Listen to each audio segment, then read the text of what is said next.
Pir Muhammed Hacim'den Din Muhammed Hacim'e kadar mescid xizmeti.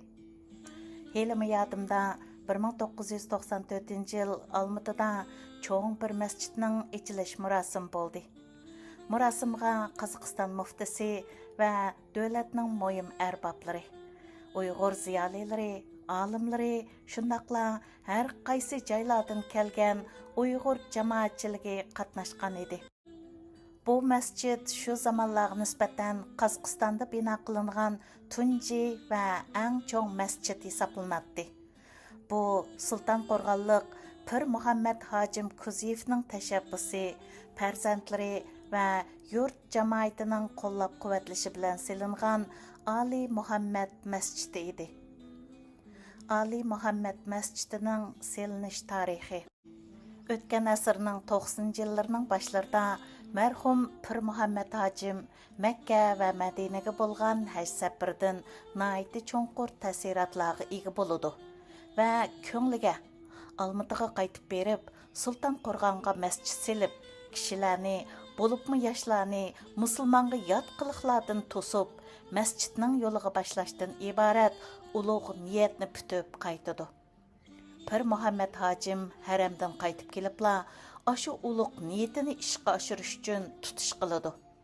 U oldi bilan masjid silish uchun jamoatni qoyil qilishi va ularni yetaklashi kerak edi. Ayni zamonlarda kishilarning qo'lida ancha pul yo'q bo'lg'achqa Allah yo'lida ish qilay degan odamlarning soni ancha ko'p bo'lmaydi. Pir Muhammed Hacim bu ishda qattiq bosh qotirib, oxiri cho'ng o'g'li, ya'ni cho'ng korxonachi, ayni chog'da cho'ng bir fermani boshqarayotgan Dilmurod Kuziyevni izlaydi.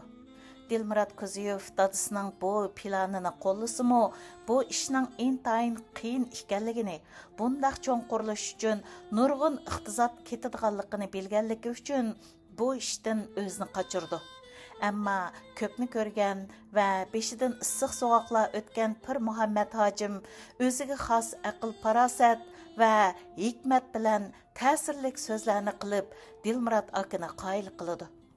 Shuning bilan ishning beshida Pir Muhammed Hacim iqtisodiy yordamda va kuch chiqarishda Pir Muhammed Hacimning oilasi hamkorlashishda Uyg'ur jamoatchiligi bo'lib, bu ulug' xizmat boshlandi. Asosliq iqtisod va kuchning mutlaq ko'p sonliqini Dilmurod Hacim akamiz va Kuziyev oilasi chiqirdi. Allah'ның yardım bilan 700 adam sig'adigan shu zamonlarga nisbatan Cumhuriyet bo'yicha eng esil va eng cho'ng bir masjid dunyoga keladi. Men o zamonlarda Isik shahrida maktabda muallim edim. Qozog'istonning har qaysi joylarida yangidan masjidlar selinyapti. Ko'ngli ko'ksi keng, mehmondo'st qozoq xalqi masjid solganlarni hurmatlab, ularga to'n kiygizib, cho'ng to'ylarni o'rinlashtiradi. Kichik bir masjid solganlarni qattiq hurmatlaydi. Ammo Ali Muhammad masjidining ichilish murosimida marhum Pir Muhammad Hacim dadamizga hech kim to'n kiygizmadi. Peshonasiga suyib, taqdirlabmi qo'ymadi. Biror do'ppimi kiygizmadi. Aksicha Pir Muhammed Hacim dadimiz o'zi qo'lchidan nayti chiroyli do'ppilarni akeldirib, masjid selish ishlariga kuch chiqargan yigit boshlarga sovuq qildi. Bu kishining masjidning ichilish murosimi bo'lgan kundagi xo'shalligini hozirgacha unutolmayman. Chunki u kishi murodiga yetgan edi. Uning murodi Almatıda Allohning uyini selish va jamoatni bo'libmi yoshlarni haroq so'rinidan chiqarib masjid saflariga tortish edi. Jamoat bu masjidning selinishida 90% dan ko'proq iqtisod va kuch Kuziyevlar oilasidan chiqqanligi uchun bu masjidning ismini Pir Muhammed Hacimning nomida atashni o'tirg'i qo'yganda Pir Muhammed Hacim bu fikrga qattiq qarshi chiqqan edi. Men atamızning aql parosatiga va Allohga bo'lgan ixlosiga yana bir qatim qoyil bo'lgan edim.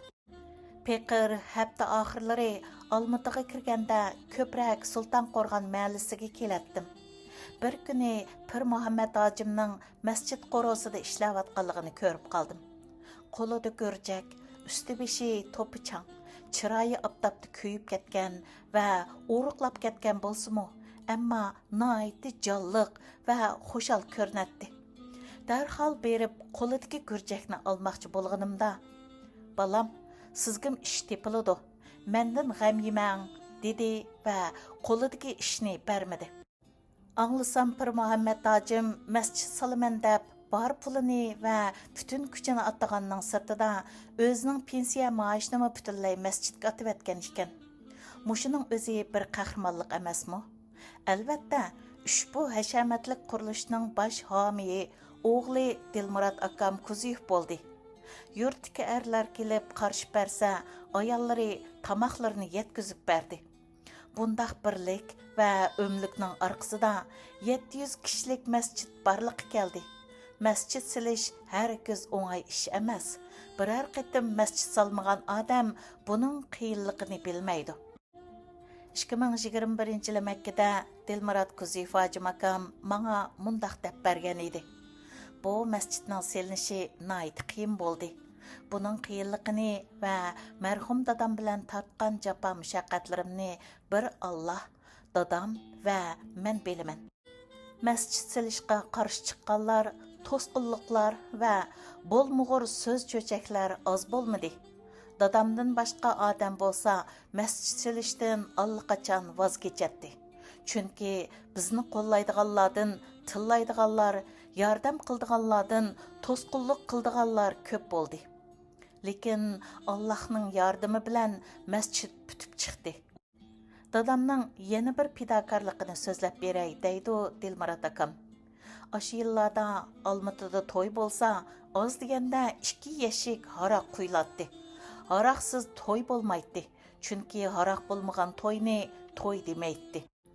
Dadam rahmatlik, Eminjon akam, Zunun aka, Aysa hojim qatorliq yaqin kishilarni boshlab, öy kirib, haroqning yomonligini va ziyonligini so'zlab, kishilarni qoyil qilishga tirishdi. Ko'p qism kishilar qoyil bo'lib, dadamga rahmat aytgan bo'lsa-mu, yana ba'zilar "Sen ichmaganmi?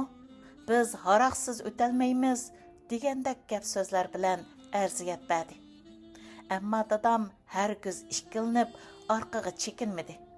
Ishni oildan boshlab hammamizni qoyil qilgandek nurg'un oilalarni qoyil qildi. O'zining 80 yoshlik tug'ilgan kunini haroqsiz o'tkazib mehmonlarga "Mana ko'rdinglarmi? Haroqsiz o'tkazsakmi, bak yaxshi o'tadi ekan-ku. Hammanglar shunday qilinglar. Chunki haroqdan sizga va millatimizga yaxshilik kelmaydi" deb so'zladi. Shuningdan boshlab, mana 30 yildan ko'proq vaqt o'tibdi. Haroqsiz to'y qilinadi. Pir Muhammad hojim boshlab bergan bu yaxshi ish kunimizda eng yaxshi shaklda ketib bordi. Meni hammadan ta'sirlantirgan ishlarning biri shuki, Dilmurod hojim akam har qitim dadasining gapini qilsa, masjidning silinish haqida so'zlab bersa, yig'lab turib so'zlaydi. Hatto o'zini tutib olmaydi. Buningdan Dilmurod hojim akamning dadasiga bo'lgan qattiq ixlosi, muhabbati va mehribonligini ko'rib olg'ili bo'ladi. Men dastlabda Dilmurod akam bak ko'ngli yumshoq kishi bo'lganlikdan shundoq yig'laydigan o'xshaydi deb o'ylagan edim. Keyin bildimki, akamizning ko'ngli yumshoqligida gap yo'q, ammo ota-onasiga bo'lgan hurmat, muhabbat va sevginish hammadan yuqori ekan. Dilmurod hojim akam hayotidagi barliq muvaffaqiyatlarni ota-onasining duosidan olgan ekan deb o'yladim. Biz Uyg'urlarda ota rozi, Xudo rozi deydigan hikmat bor. Qur'oni Karimdami Allohga ibodat qilishdan keyingi eng cho'ng farz ota-onasiga xizmat qilishdir. Koni masjid qurilishi toza avjiga chiqqan kunlarning birida Dilmurod hojim akam bir necha mashina xishni shu yerdagi ishchilar bilan birga besib elib keladi. O'g'lining uchisidagi yangi shim kostyumning to'pichangga milinib, rangidan ketganligini ko'rgan Pir Muhammad hojim dadimiz: "Balam, xotirjam bo'l. Allohning xohishi bilan buningdimi esil shim kostyumlarga erishsan. Manga qilganlaring farzandlaringdan qaytsin" deb duo berdi. Allohning qudratiga qarmamsiz. Oradan 30 yil o'tib, o'g'li Din Muhammad hojim dadasiga hashamatlik bir masjid silish orzusi borligini izhor qiladi. Ko'rdingizmi? Pir Muhammad hojim tunji o'g'liga birinchi o'zingni ta'minla, ondan qarindoshlaringga yordam qil, ondan el yurtingga yordam qil deb o'rgatgan. Dilmurod akamo o'g'lini shundoq tarbiyalaydi. Ota-bola maslahatlashib, Pir Muhammad hojimning tashabbusi bilan barliqqa kelgan Ali Muhammad masjidini kengaytirishni qo'lga oladi. Natijada hashamatlik masjid tutib chiqadi. Masjid ichida masjid bo'lib, bundaq masjid ichida masjid faqat Madina Munavvar shahrida bor edi. Endi Qozog'istondami bor bo'ldi. 30 yildan keyin, ya'ni 2025-yilga kelganda Din Muhammad hojim hozirgi zamon taraqqiyotiga mos keladigan eng oliy ilg'or texnikalik bir masjid silish o'yi borligini Dilmurod hojim akamga aytdi. Dilmurod hojim akam bu fikrni qo'llaydi va mundaq deydi: "Balam, undaq ilg'or texnikalik ishlarga xalqimiz tayyor emas. Eng yaxshisi marhum dadam Pir Muhammad hojim bosh bo'lib salgan masjidni kengaytib, zamonning talbiga loyiq qilib o'zgartib chiqsak, qandoq deysan?" Shunda qilib ular ota-bola maslahatlashib, Sulton Qo'rg'on mahallasidagi Ali Muhammad masjidini kengaytib, qayta qurib chiqish planini tuzib chiqdi. Bunun uchun ketadigan barliq xarajatlarni Din Muhammad hojim o'zi chiqirdigan. Dilmurod aka boshqa yordamlarga, ya'ni aql, kuch, vaqt, plan qatorliq amaliy ishlarga mas'ul bo'lib ishni boshlaydi. Bu qayta qurish qurilishiga mas'ul bo'lgan Dilmurod hojim akam atgan soat 8 dan kech soat 8 gacha kunida 12 soat ishlaydi hamda ig'ir yenik ishlarni qilishdan bosh tortmaydi. Hatto shanba-yakshanba kunlarimi qurilish o'rnidan ayrilmaydi. Men yana Dilmurod akamning qo'lidan gurjak tushirmay, xuddi ayni chog'dagi dadasidek qattiq ishlaganligiga, qum, simon va kirpishlarni to'shig'anligiga, boshqalar yerib qolsimi, ardim-taldim demay, dam ilishnimi unutib ishlaganligiga guvoh bo'ldim. Hamda bu ko'rinishlardan qattiq ta'sirlandim. Peqir 2 kun birga ishlashga orali bardoshlik bera oldim. Ammo u kishi 10 oy izchil holda hayit bayram, dam ilish, shanba-yakshanba, qor yomg'ir, ardim-taldim demay kuniga 12 soatdan ishladi. Bu qandaq bir jasorat va kuch-quvvat ha? Ota-boladagi o'xshashlik. 30 yil burun marhum Pir Muhammad hojim jamoatni yetaklab masjid silishni boshlaganda o'zi ishning beshida turgan. Dilmurod akam iqtisod va kuch jihatdan yordam qilib, otasining ishini qo'llagan bo'lsa, 30 yildan keyin, ya'ni 2025-yili Dilmurod hojim akam dadasi Pir Muhammad hojimning rolini, o'g'li Din Muhammad hojim bo'lsa, Dilmurod akamning rolini olgan bo'ldi. Ya'ni masjidni kengaytib silishni boshlaganda ish ustida Dilmurod hojim akam o'zi bo'ldi. Din Muhammad hojim iqtisod va kuch jihatdan yordam qildi. Bu ajoyib o'xshashlik odamni ta'sirlantirmay qolmaydi. Men ota-bola bu ikki kishini masjidga ishlayotgan holatida ko'rishga nisb bo'lganligim uchun o'zimni baxtli hisoblayman. Pir Muhammad hojim dadimiz masjid salgan vaqtida 78 yoshda edi. Dilmurod hojim akam shu masjidni kengaytgan vaqtida 72 yoshda bo'ldi. Bu ajoyib katta ne'mat, ajoyib hayron qolarliq ish bo'lib, meni qattiq ta'sirlantirdi.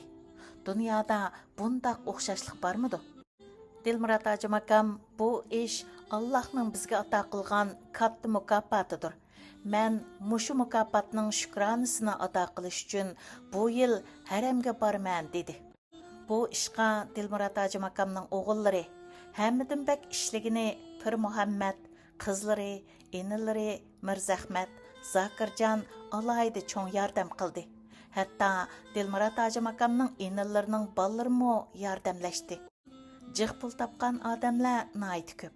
Ammo masjiddan iborat Allohning uyini silishdek katta ishni amalga oshirish hamma odamga nisb bo'lmaydi. Zalika fazlullahi yu'ti man yasha. bu Allohning in'omi bo'lib, xohlagan bandasiga berdi degan oyatda kelgandek, Allah Kuzifla oilasiga, bo'libmi Dilmurod hoji makamga alayda in'om qilganlikdan ularni mushundoq ulug' ishlarga muvaffaq qildi. Bu yaxshi ishni avloddan avlodga davomlashadigan qilib berdi. Pir Muhammad hojimdan boshlangan bu yaxshi ish navrisi Din Muhammad hojim bilan to'xtab qolmaydiganligiga ishonaman. Chunki Dilmurod hoji makamning farzand tarbiyalash usuli har qanday odamni qoyil qiladi. Sunmas iroda. Men Dilmurod akamdagi qandaqli bir ishni boshlasa, uni voyaga yetkazib, eng puxta shaklda qilish ro'yidan bak ta'sirlandim. Buningdan burunmi Olmaota viloyatida 10 dan ko'proq masjid salgan bo'lsa-mu, bu qatimqi masjid selishni va qattiq ishlashini o'z ko'zim bilan ko'rdim. Bu kishi 70 dan halqig'iniga qaramay, attigandan kechgacha masjiddan chiqmay ishildi. Bütün kuchini, aqlini, vaqtini, pul milini va har narsasini masjid uchun atadi. Umum uchun va boshqalarning manfaati uchun ish qilish ibodatlarning eng kattasi hisoblanadi. Pir Muhammad hojim, Dilmurod hoji makam, o'g'li Din Muhammad hojimdagi bu ulug'vor ruh har qanday odamni ta'sirlantirmay qolmaydi. Allah yo'lida yaxshi ish qilish uchun yo'lga chiqqan odamni Allah hargiz yarim yo'lda tashlab qo'ymaydi. Chunki u ishqa Allah o'zi ega bo'ladi. Bu amaliyotda isbotlangan ishdir. Dilmurod hoji makamning mangtab berishicha, marhum Pir Muhammad hojim dadimiz masjid selishni boshlab, yerim bo'lganda pul tugaganlik uchun masjidni butkazolmay qolarmanmi deb bak ansiragan. Oxiri o'g'li Dilmurod akaga murojaat qilgan. Dilmurod hoji makam ikkilanmayla uy salaman deb yig'ib qo'ygan 27 ming dollarni jamoatning oldiga to'kkan. Shuning bilan masjidning selinishi davomlashib, oxiri putib chiqqan. Bu qitimqi kengaytishdimi, shuningga o'xshash moddiy qiyinchilikqa duch kelgan bo'lsa-mu, Allohning yordami bilan puturib ketganligini angladim. Demak, inson Allohning yo'lida mengib, Allohning diniga xizmat qilaman deydigan, Alloh uni qo'llaydi va yordam qiladi. Men Dilmurod hoji makamdagi bundaq sunmas iroda va katta fidokorlik oldida u kishiga dunyo va oxiratning yaxshiligi, tan saqligi va uzun umr tilab duo qilishdan boshqa gap qilolmayman. Chunki qanchalik so'zlasammi tugitib bo'lolmayman. Muhammad Yusuf, Uyg'ur Olimlar birligi tadqiqot markazining mudiri.